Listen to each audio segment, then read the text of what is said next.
Hey, how's it going, guys? I'm John over here, reporting for She Got Game with the lovely Raya Turner. How's everything going, man? How's everything with you?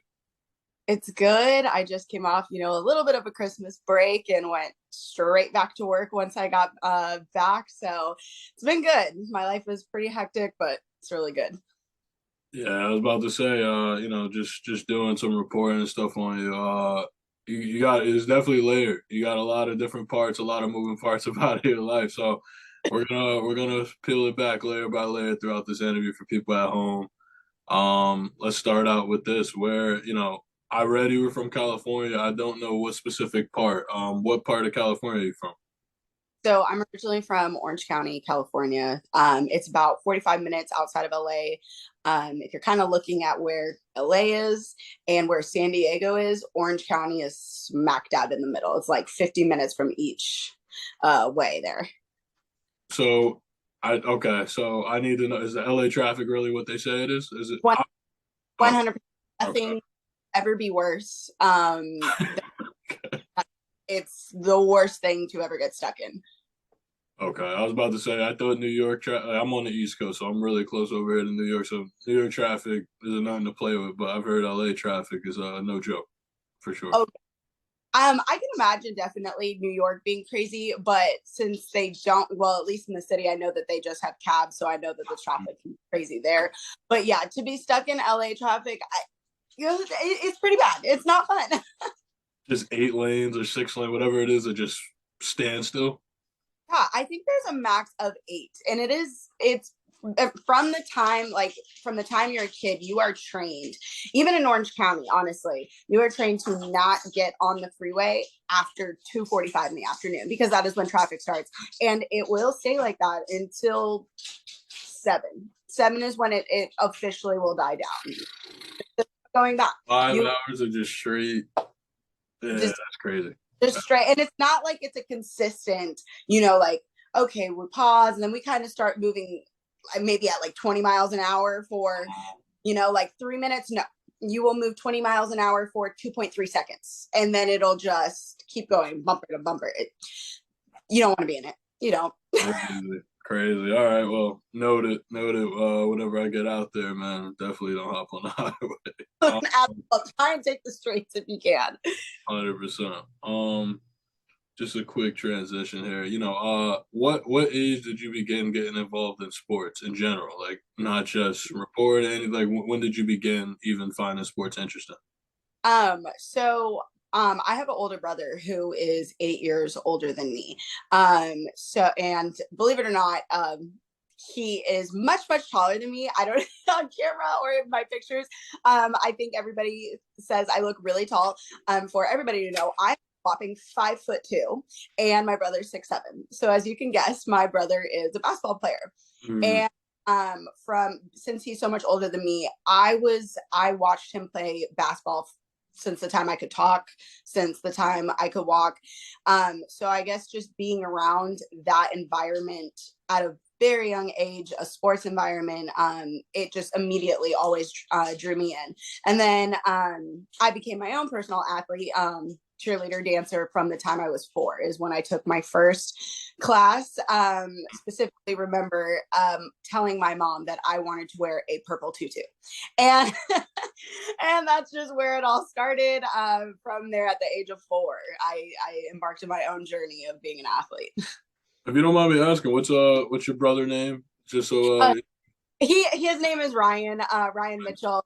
Now he's a realtor over in Orange County, California. nice.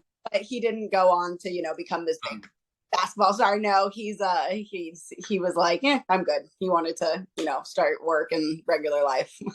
Makes sense. Makes sense. I do want to ask you. So, as you just stated, being from California, a lot of people understand what that lifestyle is like, and it's city, it's super city. Um, you ended up committing to Alabama. Right. So, if you don't mind me asking, what drew you to commit in Alabama? Because that's a completely got to be two different worlds there. So, being from California, what drew you to commit in Alabama? So, believe it or not, for whatever reason inside of me, I really knew I wanted to go to not only a big school that involves sports, but a school in the South. Something about Southern culture had always just drew me in. I do have family from Alabama, but it was really always something in me that I really wanted to be in the South.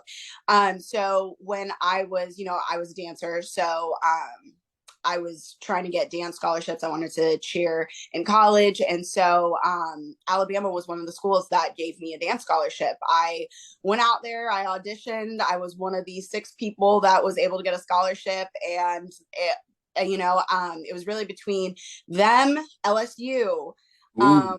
Oregon, and University of Hawaii. Those were my schools that I was really like Okay. specific, yeah, like set on. Mm-hmm. And it really just took one after I made got my scholarship and essentially made the team, and I took my first tour. It was like I immediately knew I was home at Alabama. It was instant. It was where I wanted to go, and I knew I saw myself at.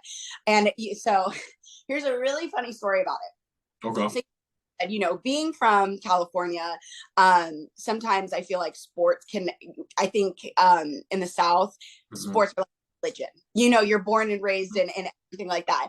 And I remember touring the campus, coming from California, touring the campus of Alabama and seeing the Walk of Fame with, going into Bryant-Denny Stadium.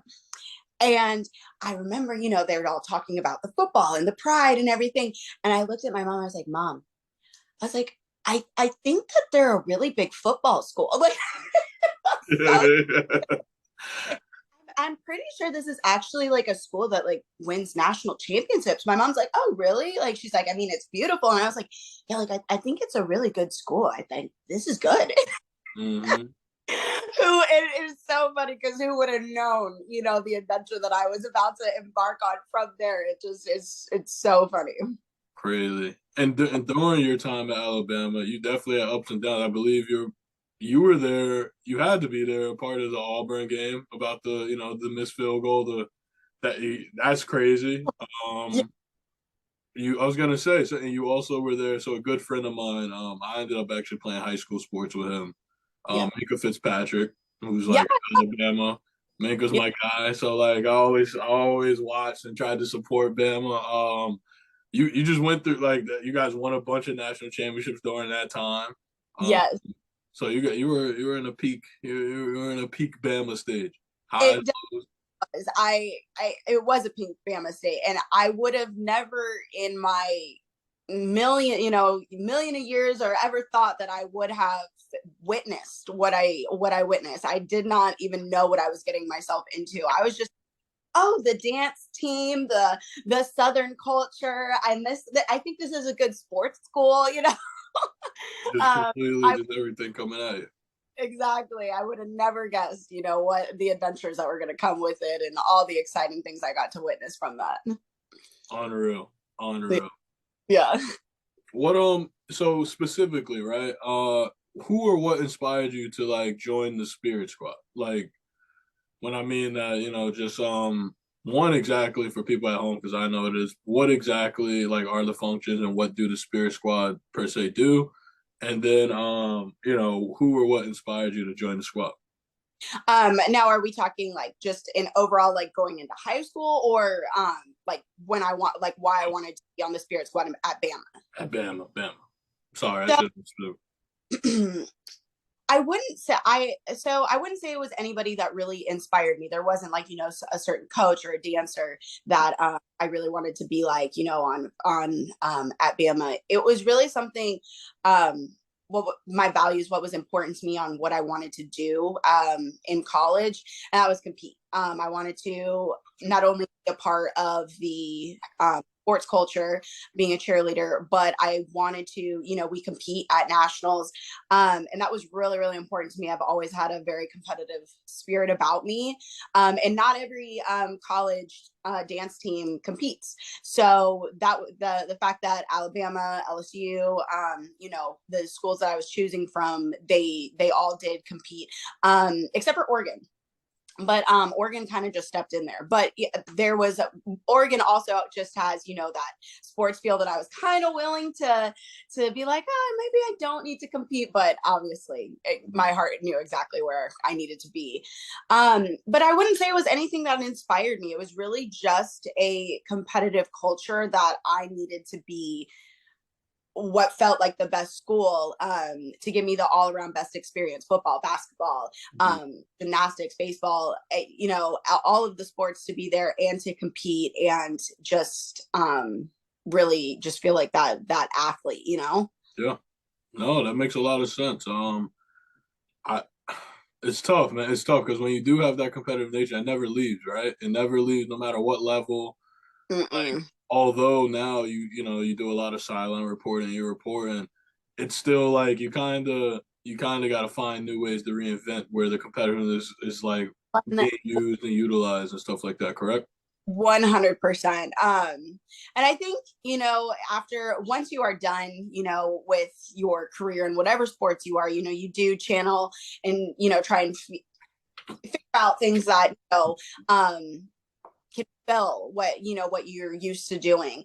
And thankfully I have. But definitely, you know, a lot of people always ask me, they're like, you know, do you miss dancing? Do you miss that? And I'm like, I do. You know, sometimes I do miss dancing because I miss performing, or I miss competing. But the good thing is that I get to look back on a really long successful career, and it gives me like a piece that, you know, I did what I did in my prime and in my time. I don't want to say that like I'm like, you know, Yeah. super old, you know what I mean. So Yeah. so yeah, that's it's something to be thankful for, and it's something just to that I always get to look back on, you know, and just say like, wow, like that was a really good career. No, for sure. I think a lot of athletes do that. No matter what level, you kind of always look back and see the good moments, the bad moments. Right. Uh, we're briefly discussing about transitioning in general.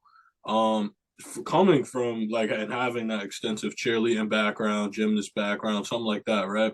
At what point did you wanted to transition to actually sports media? Because that's to be fair, huge jump. Like Yes. that's just from dancing, performing in front of millions and da da da to okay, now it's just me, the camera, the athlete. There's all different types of reporting. But what at what point did you want to transition to becoming into sports media? So it's really funny. You know, me being I always knew I loved sports from Okay. like time I was a little girl. But in high school, for a very long time, I used to say I wanted to be a meteorologist. I wanted to be the weather girl. So Okay. first off, the first step was that I knew I wanted to be reporting something on. That was always like a momentum in my head. Mm. But um, it's very funny. I started taking those classes. Now let me tell you, I am not a math person. I'm not a science person, and I did not even figure out that I was even a public speaking person or English person until I hit college. It wasn't until like my second year, my sophomore year of college, that it all kind of just started clicking and trying to figure out, you know, what I really wanted to do. Mm. After I saw the amount of math and science that I needed to take just to be a meteorologist, I was Mm. that's gonna that's that Yeah. look like it's gonna be for me. Uh-huh. Um, I went to my counselor, my academic counselor, and I was kind of like, okay, I need other options. Mm. And he kind of looked at me and he goes, listen, have you ever thought about communication journalism? I said, well, no, like, you know, what do you do? He goes, you talk. And he goes, and I think that'll be really good for you. Because talkative, outgoing personality. And he goes, and I said, and I kind of paused and I said, so hold on, hold on, hold on. You're telling me I can get an A in a class for talking? Okay. Yeah. And he looked at me straight in the eye and he goes, yeah. And Mm. I did not believe it. He sent me to my first class my first speech class where I actually had to petition Mm. to get in. And you know, I actually went to like 4 classes to officially become part of the class. And finally the teacher, after, staying consistent, she let me in and she gave us our first assignment, which was talking about a cultural artifact that you felt represented you, and just to do like a 3-minute speech on it. Gotcha. um I got an A from every single speech class from then on out, every single English class from then on out, and I immediately found my niche. Mm. Now, the moment that I knew that I wanted to do sports, and how I was good at writing and how I was good at, I guess, having a good speaking voice. I don't exactly remember where that transition just happened. I honestly think I woke up one day after just having, just building these skills and kind of being like, I actually think I want to be a sports reporter. And I have a feeling that happened more in the middle of, or like at the beginning of my junior year going into college. It really was. I do not remember that moment where I said, like started thinking about being a sports reporter. I just said I was going to do it. And I did. And then I went back to my counselor and started saying, okay, I'm going to make my minor journalism. What do I need to do? This is what I want to do is be a sports reporter. What do I need to go from there? And that's when we started, I did the process of doing Crimson Tide Productions, and they were really flexible on working with like my dance schedule, because not a lot of athletes were able to be a part of that, because usually they're on the field or they're a part of it. So yeah, that's really how the whole transition happened. It was very, from what I remember, out the blue, and I kind of just said, this is what I want to do, and how the heck am I going to get there? And kind of just put it together. Yes. Unfortunately, I do think that's kind of the art of the beast. Any reporter or journalist you ever speak to, I wish it was a cookie cutter way where you do this internship, get in. Oh yeah. It's freaking, every story's different. They did this to get here. They met this person. So that's really interesting to hear, how you got to your journey where you are now. Mm-hmm. And it really didn't even, well, I'll let you may ask me some other questions, so I'll let you ask more questions. No, all right, that's fine. While cheering, because you just briefly mentioned like joining the production team and stuff like that, right? While cheering for Crimson Tide, I did read you sideline reported all 4 years, uh, Yeah. for the basketball team and football team. Mm-hmm. One, I want to ask you, how did this experience shape your career? And then two, like, how in the hell did you manage? Because that's the what you just kind of spoke on. It's a hell of a, it's cheering probably 4 times, 5 times, or whatever, however many times, then finding time to go to every game and be there. And these games could be 2-3 hours out the day, and then try to do schoolwork. It's a lot to manage. So how did you how did that experience help shape your career as well as finding time? So honestly, when it came to like, game day, SEC game day, and at least on the football side, I would get there super early, and it was basically a lot of shadowing, a lot of assisting, and just really getting to hear Laura Rutledge talk to you, Tim Tebow. And that was a lot of like the experience that I could grasp to still get credits. And I was able to do some microphone things kind of when it came to more baseball season, because we weren't so we weren't as busy when it came to baseball season, so I got to touch a lot of that shadow and a lot of those categories that helped a lot. It wasn't until about my senior year when things died down, because I did graduate December of 2017. So I graduated, most people graduate in May. I graduated December 2017, and more hands-on things when it came to football season, and women's basketball as well.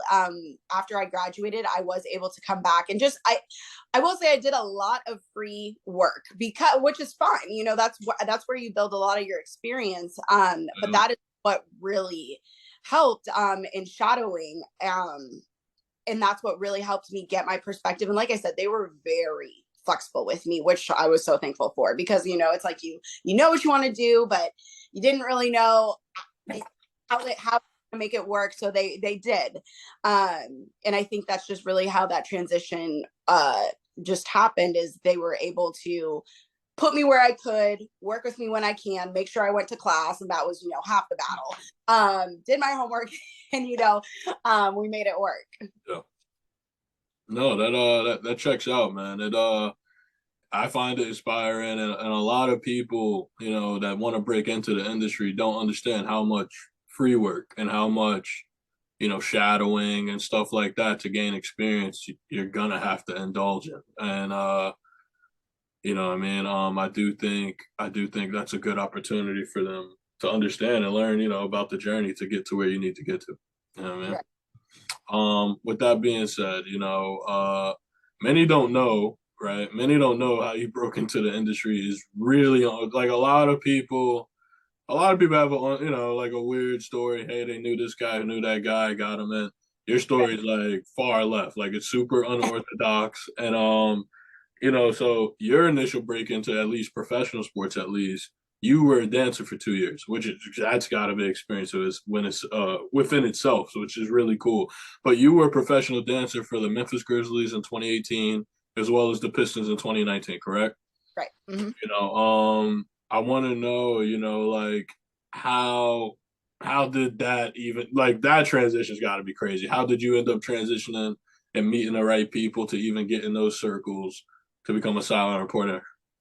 So again, I think this part of my journey is a very big part of just like you you know just keep going. Your path will somehow, some way, with the right mindset and just knowing that you're going to get to where you're going to get to, Mm-hmm. it happens. So after I graduated, I my first initial dream was, while I'm young, I want to dance professionally, and that is exactly what I was going to do. I went to so many auditions, and it, I really wanted to do NFL.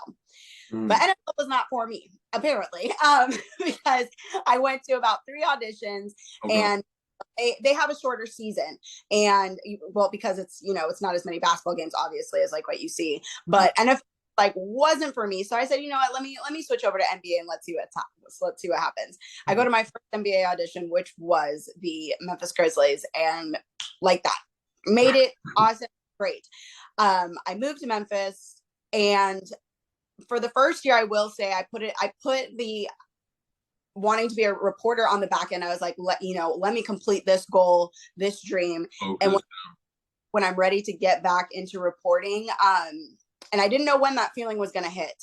I really, really didn't. But I was like, I'll go back to it. I know it'll happen. So fast forward, I complete my first season, and how it works as like an NBA dancer is you're on yearly contracts. There's not like multi-contract like that. You're on a yearly contract. Gotcha. After that, you can either stay, re-audition, or you are free to go wherever else you want to. So I was like, you know what? I'm all about clearly going from California to Bama to Yeah, you're all over. let's see where else I can go. So I was like, the Pistons were one of the next teams that were having auditions. So I said, you know what? I'm going up there. Okay. And same exact thing. Went to the audition, made it awesome, great. It wasn't until about halfway through that season where I kind of, for whatever reason, was just really kind of like, you know what? I'm tired. I think I'm starting to get a little tired. And I used to swear, it's very, very ironic. I used to swear up and down. I was like, I'm going to dance until I'm like 28, 27, which is my age right now. Okay.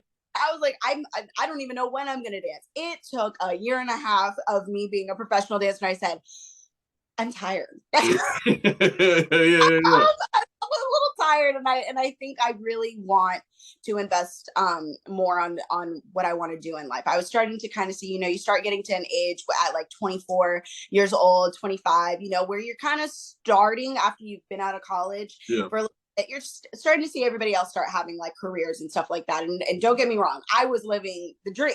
I was cheering for the NBA, but I wanted to do. I started wanting to feel like I wanted to do something. So January came around, and I was supposed to go out of town.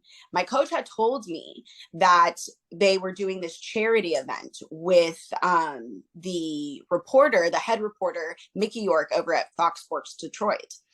and he wanted to do a dance with us. Like he wanted to work with us to run this charity event. And I myself, I was going to miss it because I was supposed to go out of town. We had a little bit of a break and I was supposed to go out of town. Well, God will tell you something else. This huge, I'm living in Detroit, Yeah. snow.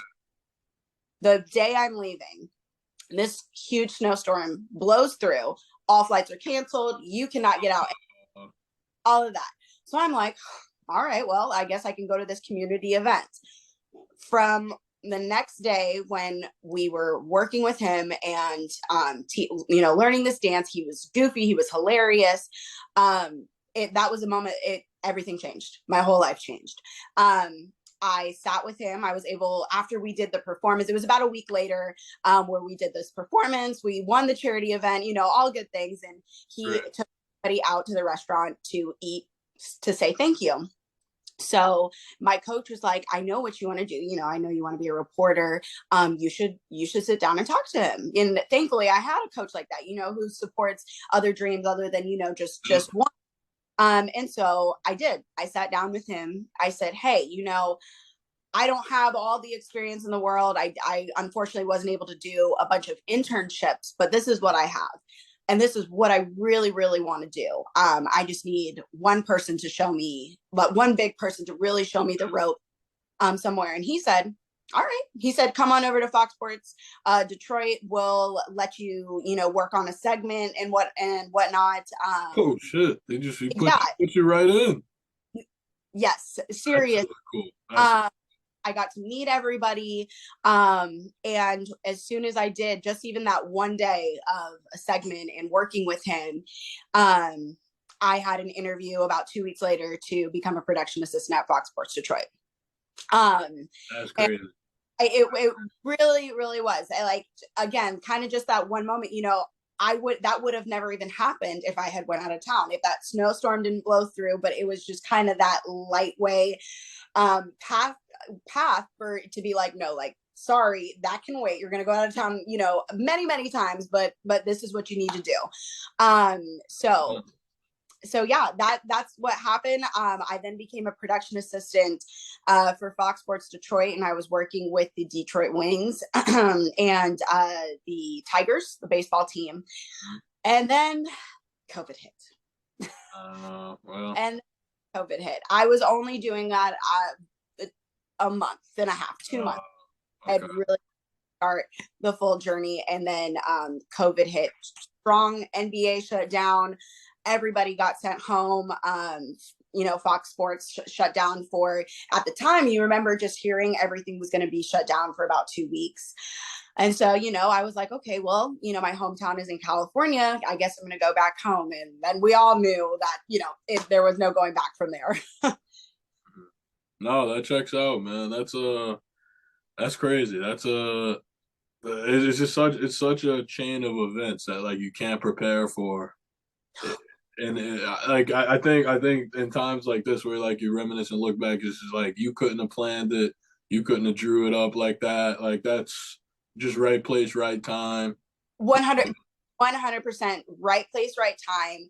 And I just think it was just really crazy because I wasn't going to be there. I wasn't supposed to be there. And this fluke, snowstorm decided to just roll in just the weekend that, I was planning on not going, and just crazy. Unreal. Yeah. I wanna dive into a little bit. It's not the elephant in the room, but it's just a reality. Like, when you're in these sports spaces, it's a male dominated space. There's no other way around it, right? Being a woman in sports, just how much more difficult has you think your journey has been because you're considered a woman, like you're considered a minority in essentially a male dominated space. Like how, what are some of the struggles and stuff you've gone through? So I will say that. So I think another push that really made me want to just take my sports career seriously. While I was being a dancer, I started really expressing to my coach and to other people. I was like, yeah, like I know I want to be a reporter. I really, really want to be a reporter. Just with being a dancer, I can't be on the court and be a reporter at the exact same time. Um, and I just started really knowing that that is what I was ready to start making that transition. The hardest part was that I started noticing is because I was an NBA dancer, and again, let's be honest here, we're not exactly, in baggy sweats and hoodies. We're in these, we're glamorous, we're in very tiny uniforms, exactly what, the dancers look like. Gotcha. So me telling higher ups, specifically, I was actually up for a position um to be the in-game arena host for the Detroit Pistons. And the hardest part was getting everyone to get the NBA dancer image out Oh. of their it Mm-hmm. was it was because I was, and that's exactly when I was even going up for the position. That is what one of the hiring managers said. They were like, well, she's one of the dancers. So, Well, what is that? What is yeah. anything? I have this experience to show that I'm not just a dancer. And that was, I will say, all of 2020, from going from Fox Sports, and thankfully Mickey York, he didn't look at me like that. He didn't look at me Good. like I was just a dancer, because he just worked with us and he saw that we were more than that, and that we were big into the community, and that we were just good people to be around. And that's, I think, why he really gave me a chance, because he knew you always know that someone else gave you a chance, Yeah. so return the favor. But once COVID hit and I started applying for jobs and looking around to try and get hired by anybody, I had to really rebrand myself. I had to take my old image of being an NBA dancer, and I went and did professional headshots, just to really like mold that this is who I'm trying to be. This is what I am. And it was really, at the time, it was kind of sad to say that I had to do such a rebranding of myself. But in order for the male dominated field to take me seriously, I really did. And that's all I worked on all of 2020, until my new station that I'm at right now saw me, and I applied with them, got my interview, and that takes me to my next journey. But yes, being in the male dominated field, I definitely had to fight to show, especially coming from the NBA dancer, that I was serious and that I was legit, and I was more than just being a dancer. That sucks, man. That definitely takes a toll. Just I guess that had to affect you mentally, like kind of being over sexualized, not being taken Yeah, seriously at times. Because that is a toll, and we already all have that like fraud syndrome. Like, why am I in these rooms? I don't, like that's freaking such and such. Like, how do I deserve? We already have that, so like for that to be installed a little into your brain has gotta be a tough blow. and But even also, being, oh, go ahead. No, I was oh, like, even being at Fox, on my first couple days being there, I would sit, in the break room, yeah, and a game would be on, not the Pistons game, but it could be a Rockets game, or anything.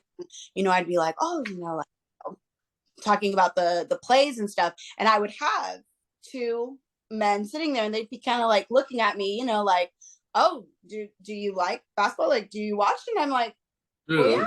well, I do. And I was like, of course I know the game. I was like, this is exactly what I want to do. And he said, okay, well, keep at it. Like, and that's like what they would say. But even that was with me working at Fox Sports and being new, and just men kind of being like, oh, like what does she want to do? What is she doing here? So yeah, it definitely something to fight for sure. I was about to say it's already, you're kind of starting behind the eight ball a little bit. And then you got to catch up. You got to like double prove yourself. It's tough. It's tough. Trust me. It Trust me. is. I understand. You know, I want to say so. You specifically spoke to some of the challenges you had to face, right, individually. For other young women or just like anyone who's honestly looking to go into the field, what are some of the challenges outside of just in general being a reporter, being a journalist that you know could tell someone pretty much looking to break into the industry, what challenges can they face or expect to be faced with? I would say the number one challenge, whether you're a girl or a man, do not be discouraged and do not be afraid to work for free. I did so much voluntary work. And it's okay. A lot of people will say, oh, well, they're not paying you. And it's like, well, that's okay. And you will, one thing, like I've said, is kind of just like, if you know what you want to do, you just have to just keep going. Money will come somehow, things will work out somehow. It's one of those things that you can't explain, but if you want to do it, don't be afraid to work for free. Do that voluntary job. Wake up at 6 a.m. to go there. Write that extra article for the heck of it. Just do it. Because that's what employers notice, and that's what makes a really dedicated reporter. And it makes you have to be self-reliant to learn. You're just shadowing people. You're shadowing people, you're looking, you're observing at what they do. So it really is like a self-mental. It's like, okay, well, if this is what they do, how can I do it better, and how can I stand out? Yeah, I'm working for free again, but how can I make myself better doing this? And that would really be my number one thing, is don't be afraid to work for free, and don't get discouraged just because you're working for free. Gotcha. Yeah, no, I do think that's like no one told me that when I was breaking into the business and understanding. Mhm. Okay, oh, so a lot of people. At first, I thought it was just like, oh, I'm working for free, and then you realize you get to talking. It's common. It's common within the business, and you build your network. It's a different business than any other business. I will say that. And that's just interesting. It's very interesting, and I would say a lot of people don't take into account being able to be open minded to move.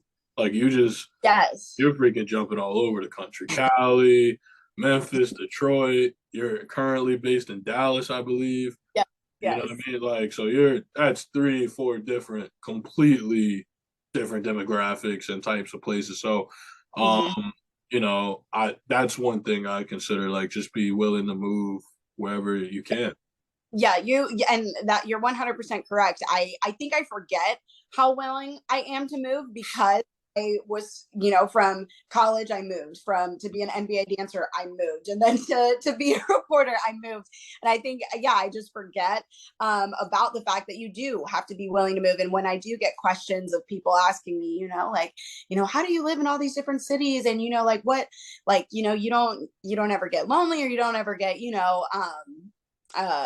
scared to leave one thing. And I'm like, well, the way I look at it is there's always a new adventure somewhere. And people are, most people are always pretty engaging, and you can kind of make friends anywhere, you can talk to people anywhere. And if you ever really need to go home, there's always opportunities to go back home and just reset for a second, and go back to reality. Absolutely, absolutely. Yeah, no, man, I definitely, it's really interesting because a lot of people do think it's a cookie cutter and it's simple and it's a easy. The lifestyle is very different. It's hard to have a life outside of your business, and that may be a deal breaker for a lot of people because sometimes starting out it may not be the work life balance and things like that. So thank you for sharing that, and hopefully anyone trying to break in, they understand it. Um, here at She Got Game, we always do a segment we call the She Got Game Moment, right? And pretty much what that means is just like when we say or ask what's your She Got Game moment, it's the point you realized, okay, I've arrived. Like, okay, I'm here, I can do this. Because again, we all have that fraud, especially starting out, like, am I ready? Am I not ready? At what Right. point of your career, being a cheerleader, dancer, or reporting, did you know, like, okay, this is what I want to do. I'm good at this. I'm here. I will say, it happened being a reporter. As a dancer, I was kind of like, I knew that I was going to be in the NBA. Just needed, it's always just waiting for that one yes. Same thing that happened when I finally heard that one yes to be hired as a reporter here in for D210. I was like, okay, here we go. Now I will say my very first game that I ever reported, which was the Rose Bowl, and it was Alabama versus Notre Dame back in 2020. Mm-hmm. That was not my she got game moment. No, no, that was not. Um, Okay. scariest. Okay. That was the scariest, worst on air experience Wow.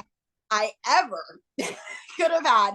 But I walked away from that saying, I never want to be that. I felt unprepared because it was my first one. It was like I was being thrown in fire. I did not feel prepared. And I said to myself after I walked away in the freezing cold, because it was very cold that day Mm-hmm. at night, I said I never wanted to feel like that again. I wanted to always be more prepared and step up my memorization skills, and just how I was going to be knowledgeable when I was on whatever sport I was talking about. Yeah. So my next game that I needed to report was our professional soccer team here in Dallas. It's called FC Dallas. And as soon as I went in for that second report, I was like, boom. And I had a great game, had a great time. And at that moment, my second on air time with my network is when I said, okay, this is exactly, I knew what I wanted to do from that point. I was like, that was it. I'm going to be able to do this the rest of my life. That's amazing, man. That's amazing. So you found your she got game moment actually after flopping. Yeah. After flopping on one of probably the biggest of, and look, and a lot of people don't take into this account. You're gonna mess up. Everyone's gonna mess up. Unfortunately, sometimes some mess ups are bigger than the other. But that's actually really interesting. So you found you learned from it, you bounced back, and you smoked it. Sounds like the second one you had a good time. The second one was a really great time, and it was actually my first time being really at, I played soccer when I was a little kid. Okay. But like to be in a professional soccer arena, yeah, like just the environment, I was like, it's whoa. different. It was different. I was like, this game is crazy. So really just getting into it, it was like, oh, okay, yeah. And then, going and doing that report, just, yeah, I had my, like, my bam, that was that moment. And you found your swagger a little bit. So what? I say you found your confidence, your swagger a little bit. I was like, gotcha. That checks out. I wanted to ask you, man. So a lot of times with athletes and stuff, or just in general, a lot of people they have some type of person they look up to and kind of like to take things from to try and help their craft or be better at their craft. Are there any sports broadcasters you look up to or you often watch to be like, okay, maybe I could take this, put this in my game? Are there any specific sports broadcasters you like? Laura Rutledge. From the time I wanted to be a reporter and got to work with her hands on and just kind of hear her talk.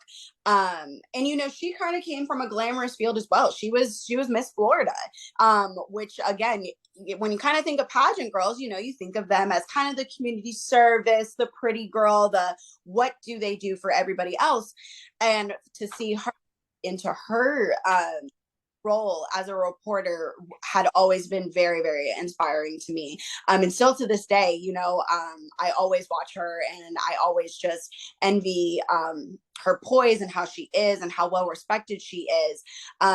So yeah, definitely her. She's always been my number one for sure.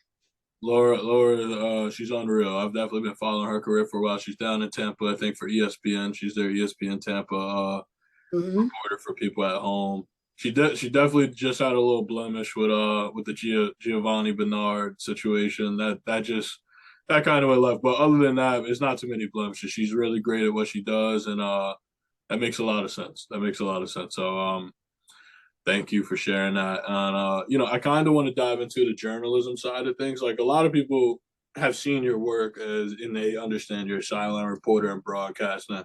However, the journalism side is like a different game all in itself. Like writing and that style of reporting is very night and day versus kind of being live and interviewing people. It's a different aspect of it, right?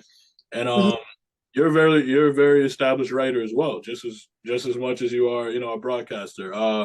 with that being said, what would you recommend for broadcasters and writers, to kind of help separate themselves from the pack? It's a big pool we're in, and you're competing with a bunch of writers and broadcasters from every state in the country. It's a pretty big pool, and the key is to kind of separate yourself and try to figure out ways. So, Right.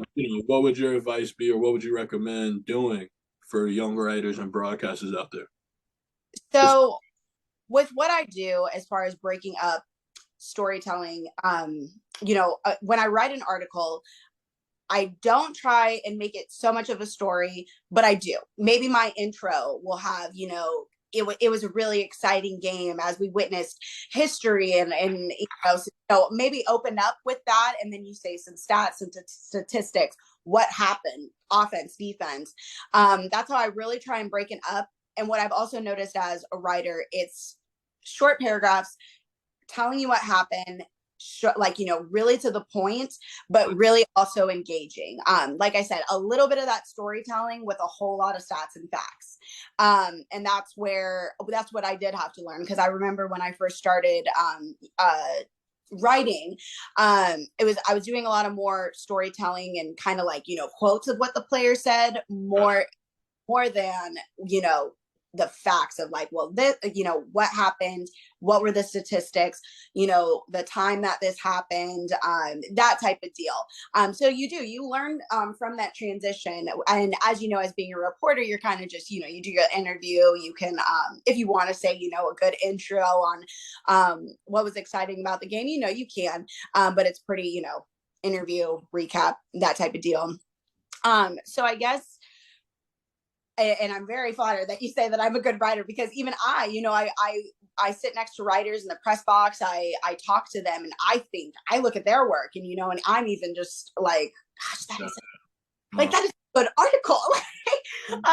So you really, I mean, it's, and what I've learned is it's okay to look at other people. Even in my position, it is okay to watch other people and still learn and critique yourself. See what, ask them, see how you can make yourself better in as a writer. Because being a writer is really, really important. And that also helps people take you legitimately, even sometimes more than what they see on TV. Because on TV, it's short segments. Sometimes you're talking for 15 seconds. Sometimes you're talking for 45 seconds, but the writing can really, really show for itself. So I would say, as a writer, on how you could be better, is, put a little storytelling in it, but get to those facts and those stats, and maybe a quote here and there from a coach, a player.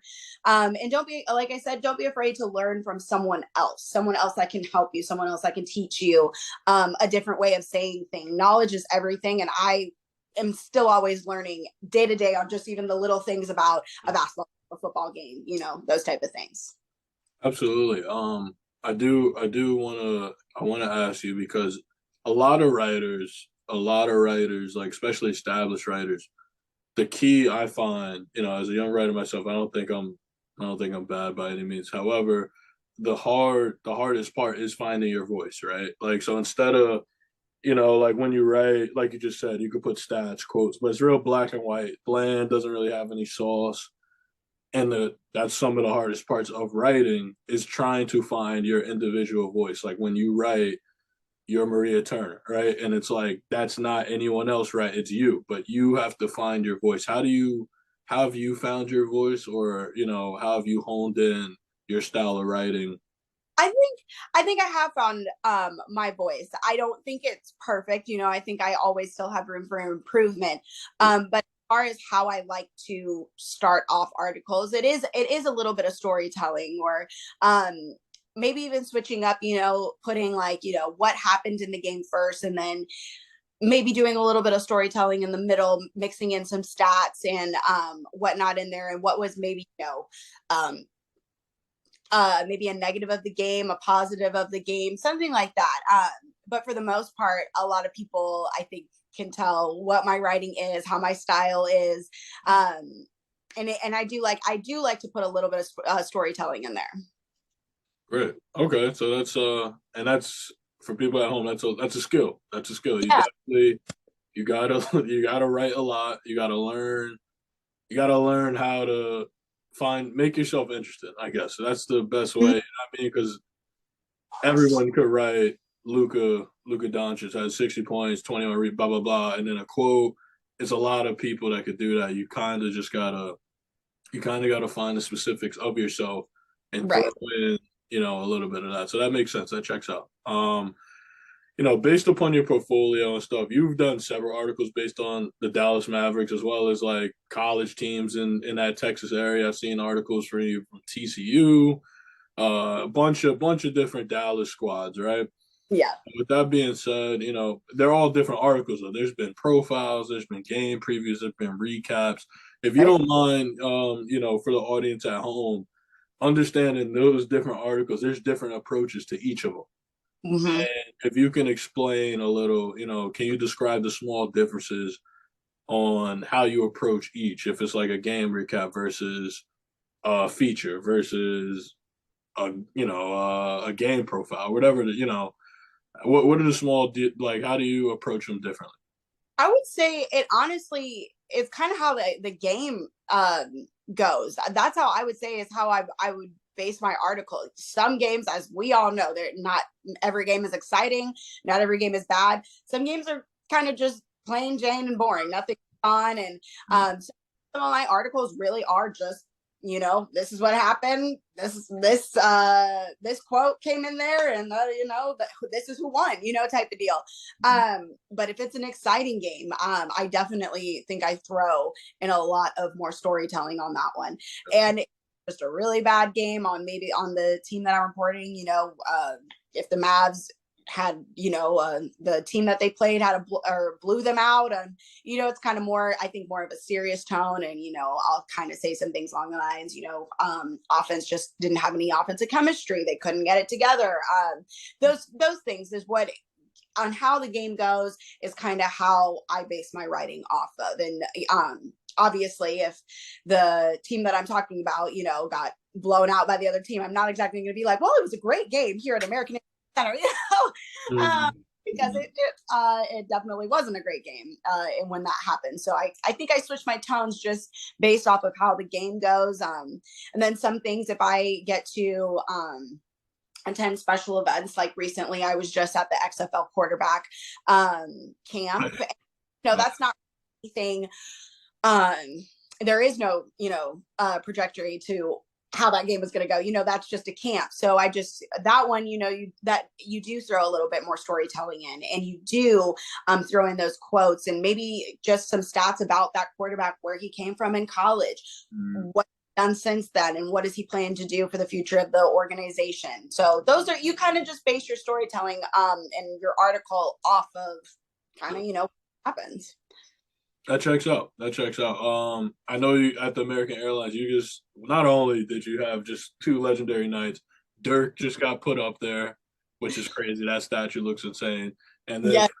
Luka, just had a legendary night. And with that being said, I'm assuming those, like you just said, those events, like you would be pretty much recapping, giving a history on who Dirk was and what he's done for the franchise.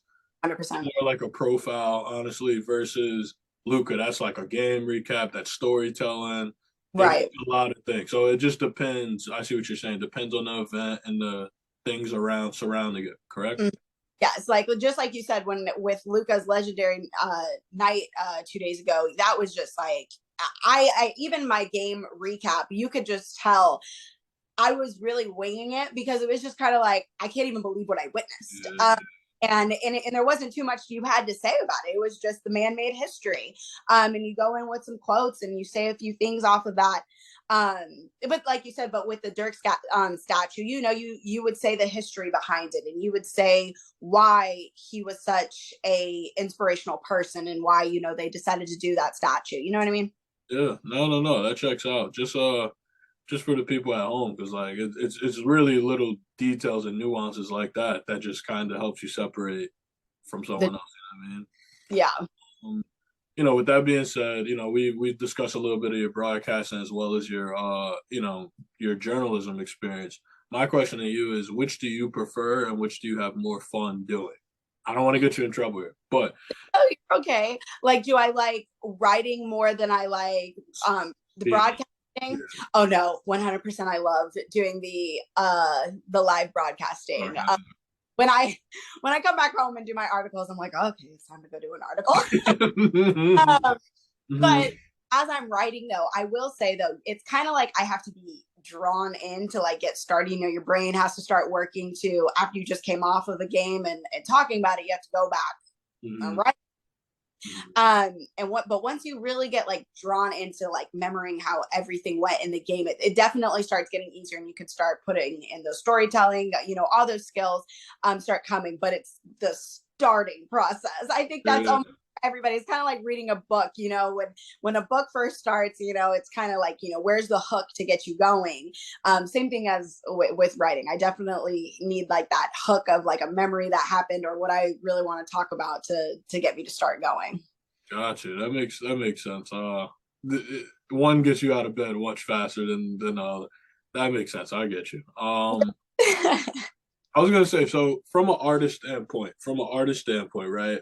Because what we just like they're very two different things. While they're all intertwined, and there's writing aspects of even live broadcasting and stuff, but they're just two total different ball games, right? Right. Uh, Uh-huh. from an artist standpoint, what would you say is like the biggest difference between broadcasting as well as journalism? I would say.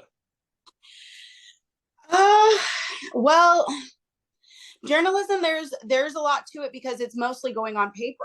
Um, and some, you know, I was just talking to one of the writers the other day at the game.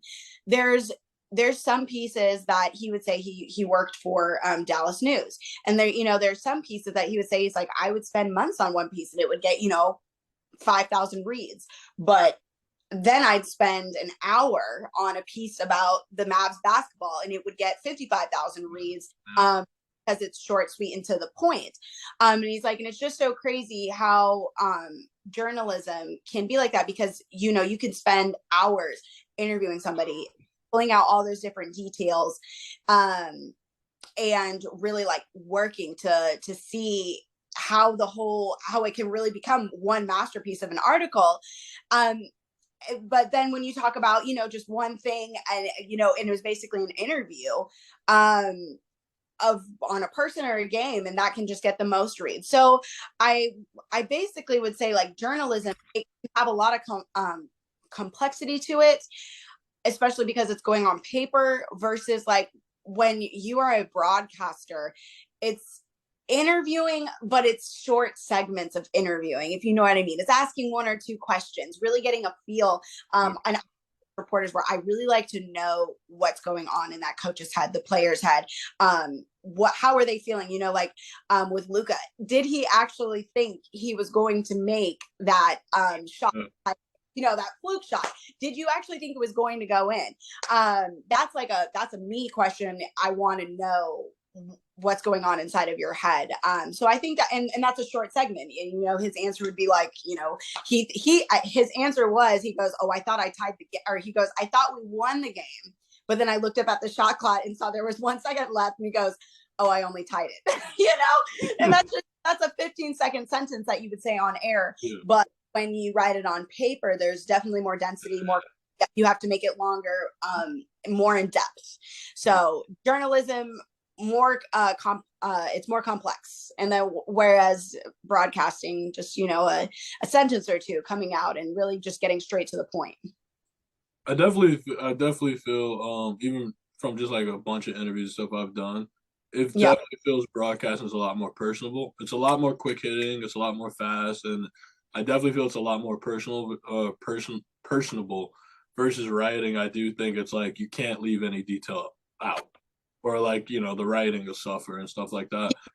You know, so that is interesting. I want so when we've talked about your career, we've talked about a little bit of, you know, you, your extensive career and some of the stuff you've been through. I want to get into a little bit of who Raya Turner is, right? What are some of your hobbies and stuff that excuse me, what are some of your hobbies that you enjoy during that force you to kind of lose yourself in time, if that makes sense? Definitely when I travel and when I get to step away and really it might sound cliche because I hear this sound on TikTok, but it really is when I'm by the water, when I can go. I am 100% meant to live in Hawaii or Florida or even here in Texas where it is 100 degrees plus 95% humidity. I thrive. People think I, Okay. but I that is where I that's my time. And so I in the summer I take, because there's not too much, usually in the summer we don't really have football, basketball. It's kind of just preparing Yeah. for the upcoming season. So I do actually get a lot of time off. And that's where I like to just take a lot of vacations. And I love every single location that I go to is usually by water. It's tropical. And that's just where I can take a breath and just enjoy the moment outside of reporting, outside of sports, and look around and kind of just see the world and the creation outside of here. That's actually dope. That's and I think a lot of people probably wouldn't have recognized that. It makes sense. So you're a Cali girl, West Coast. You're by the water. What would you say is like some of your would you have you been to Hawaii? I should say. Have you been to? Yes, Yeah. I've been I a few times actually. I am very lucky that my mom is a flight attendant, been a flight attendant for almost 40 years now. So she has a lot of seniority. Wow. Uh, and so I go on lots and lots of trips with her. Always have, Nice. when I was a teenager, kid, I have always traveled with her. Nice. Nice. Nice. So you got a little cheat code in the system a little Just a little bit. bit. But we're actually, even next month, I'm taking a little bit of a small vacation, going on a cruise with her to the Bahamas. But we're gonna go to Fort Lauderdale, not Fort, yeah, Fort Lauderdale for 2 days, and then hop on a cruise for 3 days. That's nice. I really hope you guys enjoy, man. You definitely work hard, bro. You definitely work hard. I see even trying to fit the schedule in was crazy. So I understand and see how much you're running around doing a lot of things. So you definitely I really hope you enjoy it. With that being said, I want to close out the interview. Is there any advice, you just offer for any young broadcasters or journalists just like myself? Anything out there that you would like to leave them with going forward? The floor is yours.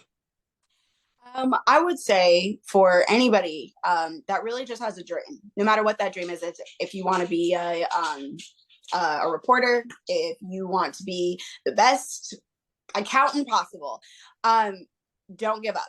And especially if you want to do the TV industry, the broadcast industry, anything that has to do with kind of one in a million chances, do not be afraid to take a million no's. I heard a million no's, especially in 2020. I couldn't get a grip. I applied for so many jobs, NFL, NBA. Not only was I trying to get a job in a pandemic, I was trying to get a job with relatively not so much experience. In a pandemic. So I heard so many no's, and it can get so discouraging. But I will say, even though you'll hear a lot of no's, it only takes one yes, and it takes one yes for it to change your life and to be that first step into what you want to do. And you have to take it and run with it, and you work as hard as you can, you do the best you can, and everything always will fall into place. But don't be afraid and don't get discouraged just because you hear a lot of no's. If it's what you want to do and it's in your heart to do it, do it. You have one life, and that's exactly what I live by. You have one life here on this earth to be happy and do what makes you happy, and nobody can tell you otherwise. They can have their opinions. Oh well, you're going to work for free, you may not make that much money starting out. Okay, well, I'll figure it out. I'll make it work. So yeah, don't be afraid of the no's. Don't be afraid of the work ethic, because it always will work out. You just have to just have the right mindset and to just do it. No, that's amazing advice. That's unreal. I really hope they, at home hear it, utilize it. I think someone, one of my good friends and mentors and journalists and stuff that I've met through connections, he said something that stuck with me, and he told me in this line of work, it's stairs, it's not an elevator, and Yeah. I didn't understand it at first. What the hell are you talking about? And a year later, I completely understand. And like you said, enjoy the process. And Enjoy the process. Don't rush too. There's no need to rush. It's gonna feel, you're always going to feel, and I think that's just in life and with every job, you're gonna feel like you're not where you should be, or there's another step that you're trying to get. There's always going to be another step. Even the greatest celebrities, I just listened to Kevin Hart. He's like, you know, even he's like, I'm at the top. He's like, I'm at a point where I used to dream of being, and he goes, and I still think of, okay, well, how can I get higher?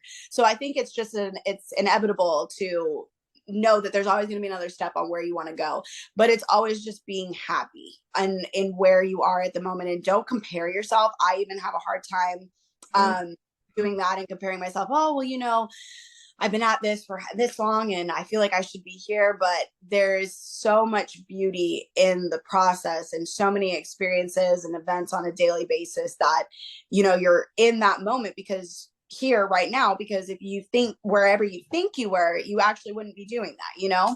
And that's what I think I believe on the most. no, man, that's amazing. That's amazing, and I really appreciate you for your time, Maria, and I wish you all the best going forward, man. Seriously, thank you again for taking the time out to chat with us. Of course, thank you guys, and happy new year, going into a new year here soon. So got some big goals and big things to do next year. Absolutely, we'll be watching really closely, and we'll definitely be in touch. Thank you so much. No problem. Thank you.